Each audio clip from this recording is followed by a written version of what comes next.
बहुत बहुत स्वागत है आप सभी का study with Swati YouTube channel पर। दोस्तों आज के अपने इस वीडियो में हम बात करेंगे बीएड फर्स्ट सेमेस्टर से जो आपका पेपर 4 है, ऑप्शनल पेपर इंक्लूसिव एजुकेशन यानी समावेशी शिक्षा। तो इस पेपर से हम यूनिट 4 को कंप्लीट करने वाले हैं आज के अपने इस वीडियो में। यूनिट 4 के पार्ट 1 में हमने लगभग 75 क्वेश्चंस को लेकर के बात कर ली थी पार्ट 1 में।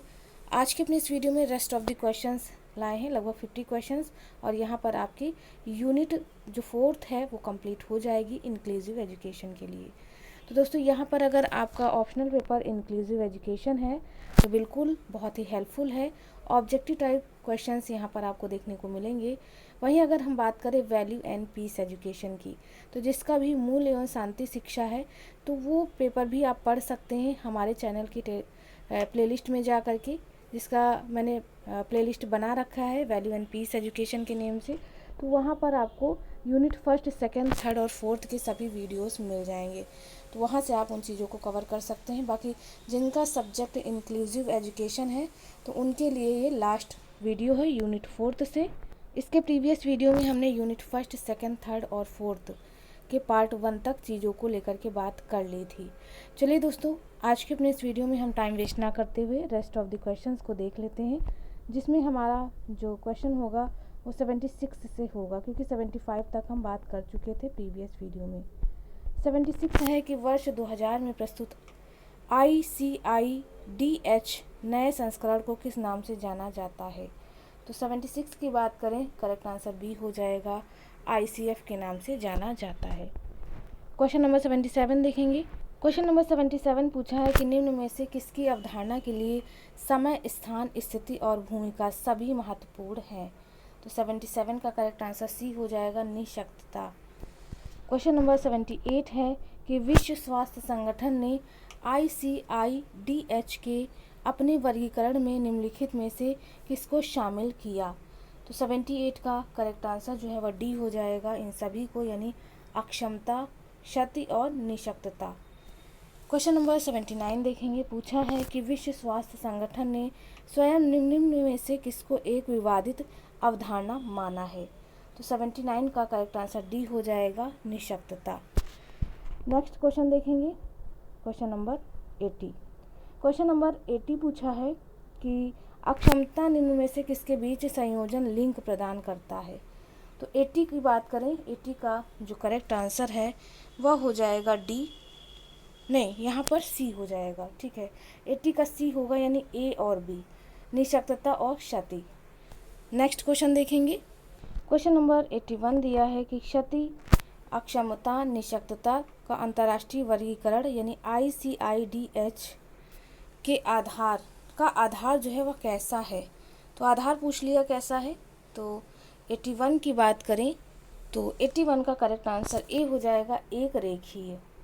क्वेश्चन नंबर 82 देखेंगे कि ICIDH का पूर्ण रूप यानी फुल फॉर्म पूछ लिया है कि क्या होगा। तो 82 की बात करें तो बिल्कुल यहाँ पर फुल फॉर्म देख लेते हैं।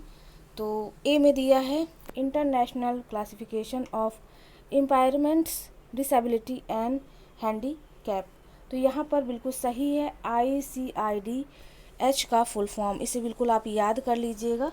बाकी इनकरेक्ट हो सकते हैं, क्योंकि यहाँ पर हमें करेक्ट आंसर मिल गया है या करेक्ट फुल फॉर्म पता चल गया है। चलिए ये भी आप देख लीजिएगा, करेक्ट आपका ए रहेगा। नेक्स्ट क्वेश्चन 83 है कि निम्न में से किसको सामाजिक अनुभव के महत्वपूर्ण आयाम के रूप में माना गया है। तो 83 की बात करें, 83 का करेक्ट आंसर डी हो जाएगा, ये सभी, यानी शारीरिक स्वतंत्रता, ओरिएंटेशन, सामाजिक एकीकरण। नेक्स्ट 84 देखेंगे। क्वेश्चन नंबर 84 है कि स्वास्थ्य अनुभव के संदर्भ में एक व्यक्ति के लिए निःशक्तता किससे उत्पन्न सीमा के रूप में है जो उस व्यक्ति विशेष की एक सामान्य भूमिका की पूर्ति होने में बाधा उत्पन्न करता है। तो 84 की बात करें, करेक्ट आंसर सी हो जाएगा, यानी क्षति और अक्षमता, ये दोनों ही आ जाएंगे। क्वेश्चन नंबर 85 पूछा है कि व्यक्ति द्वारा गतिविधि और कार्यात्मक प्रदर्शन के संदर्भ में कौन क्षति के परिणाम को दर्शाता है। तो 85 का करेक्ट आंसर बी हो जाएगा, अक्षमता। नेक्स्ट क्वेश्चन 86 देख लेते हैं। 86 पूछा है कि सैद्धांतिक रूप से क्षति किस स्तर पर गड़बड़ी का प्रतिनिधित्व करती है? तो 86 का करेक्ट आंसर ए हो जाएगा, अंग स्तर पर। क्वेश्चन नंबर 87 पूछा है कि अक्षमता का संबंध व्यक्ति या उसमें एकीकृत और मिश्रित गतिविधियों में किसके दृष्टिगोचर होने से है?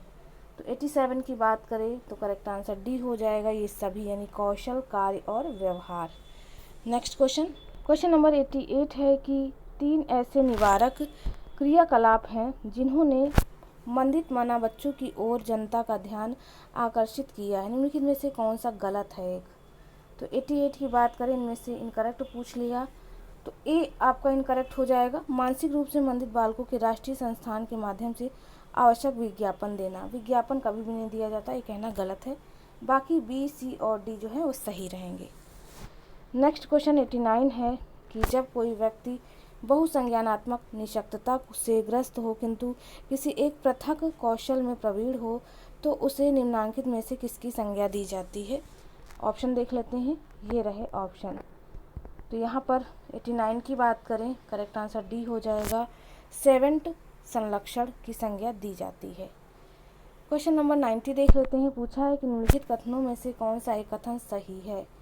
तो 90 का करेक्ट आंसर ए हो जाएगा, प्रतिभाशाली बालक सृजनशील भी हो सकता है। क्वेश्चन नंबर 91 पूछा है कि विशेषज्ञ अध्यापक के लिए सबसे महत्वपूर्ण चुनौती है? तो यह हो जाएगी अनुकल्प पाठ्य क्रियात्मक क्रियाकलाप का अध्ययन या अध्यापन भी कह सकते हैं। क्वेश्चन नंबर 92 देख लेते हैं। 92 पूछा है कि श्रवण बाधित बच्चों के शैक्षिक हस्तक्षेप में निम्नांकित में से क्या सम्मिलित है? तो 92 का करेक्ट आंसर डी हो जाएगा, ये सभी, यानी पाठ्यचर्या अनुकूलन, भाषा विकास और अवधारणा विकास। नेक्स्ट क्वेश्चन 93 नंबर का देख लेते हैं, पूछा है कि भारतीय पुनर्वास परिषद के अनुसार एकीकृत शिक्षा कार्यक्रम में दृष्टिबाधित बच्चों के अध्यापन में अध्यापक विद्यार्थी अनुपात है, कितना है वो बताना है। तो यह है 1:6 का। नेक्स्ट 93 हो गया। 94 देख लेते हैं, पूछा है कि मुखवर्तिता से अभिप्राय है, क्या अभिप्राय है? तो ये हो जाएगा श्रवणिक प्रशिक्षण का मौखिक रूप। क्वेश्चन नंबर 95 देखेंगे। क्वेश्चन नंबर 95 पूछा है कि स्टेनफोर्ड बिने स्केल का विकास किस देश में किया गया था? तो 95 का करेक्ट आंसर बी हो जाएगा, जर्मनी में। क्वेश्चन नंबर 96 है कि प्रतिभाशाली बालक होता है, कैसा होता है? तो 96 का जो करेक्ट आंसर है वो बी हो जाएगा, 140 से अधिक IQ वाला बालक। क्वेश्चन नंबर 97 है बुद्धिलब्धि निकालने का सूत्र। तो IQ = MA/CA × 100, यानी बुद्धिलब्धि बराबर MA मानसिक आयु अपॉन वास्तविक आयु × 100। तो 100 इसी में दिख रहा है, बिल्कुल सही है। 97 का करेक्ट आंसर सी हो जाएगा। 98 देख लेते हैं। 98 पूछा है कि सामान्य बच्चों की IQ होती है, तो कई बार बताया है जो सामान्य बालक या बालिकाएं होती हैं उनका जो IQ लेवल होता है वह 90 से 110 के बीच का होता है, ठीक है, इससे कम या ज़्यादा नहीं देखने को मिलेगा। तो 99 यहाँ 90 से 100 है, इसके अलावा ऑप्शन में कुछ दिया नहीं, तो बिल्कुल आप यही लगा सकते हैं। नेक्स्ट क्वेश्चन देखेंगे 99 नंबर का।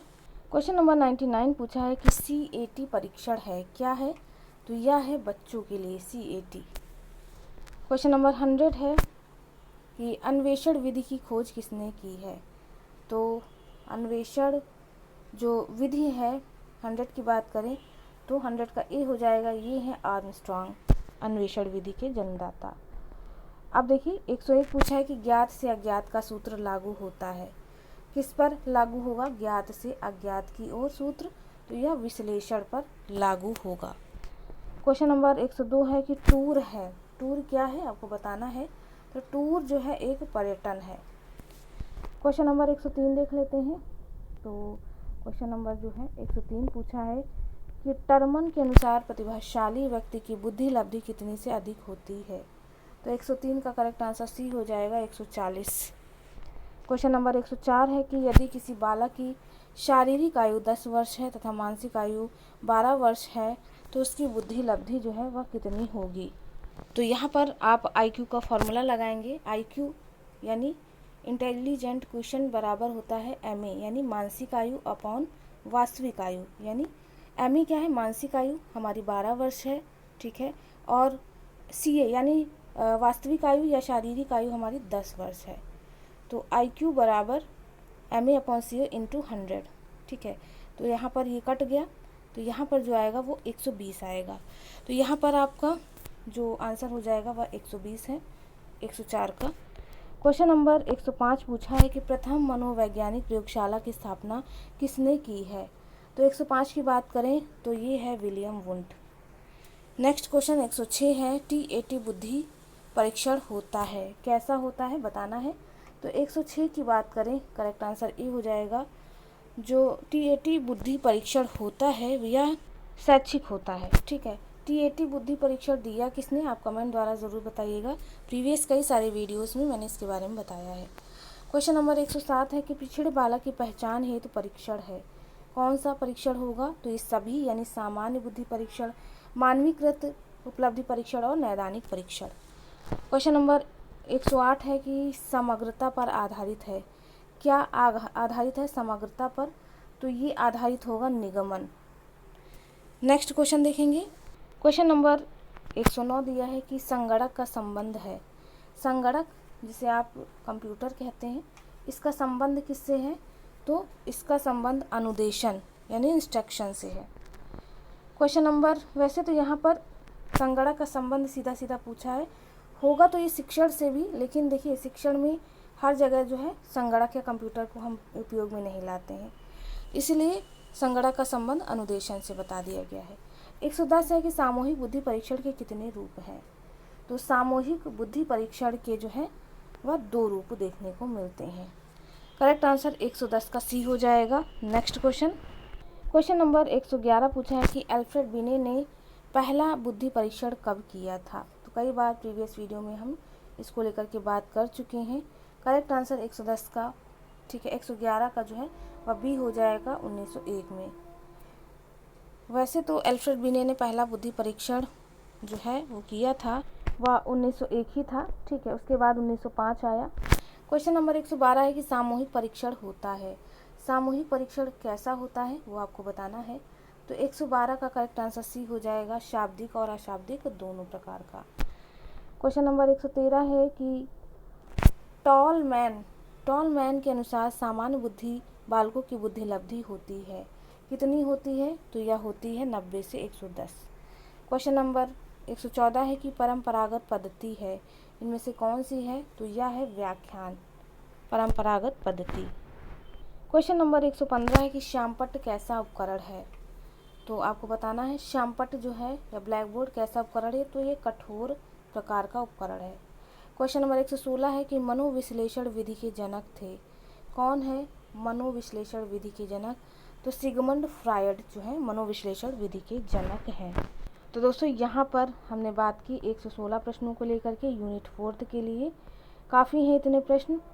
तो यहाँ पर इस तरह से आपका जो समावेशी शिक्षा है, इंक्लूसिव एजुकेशन, ये सब्जेक्ट जो है पूरी तरह से कंप्लीट हो गया। यहाँ पर हमने सभी यूनिट्स को कंप्लीट करा दिया है।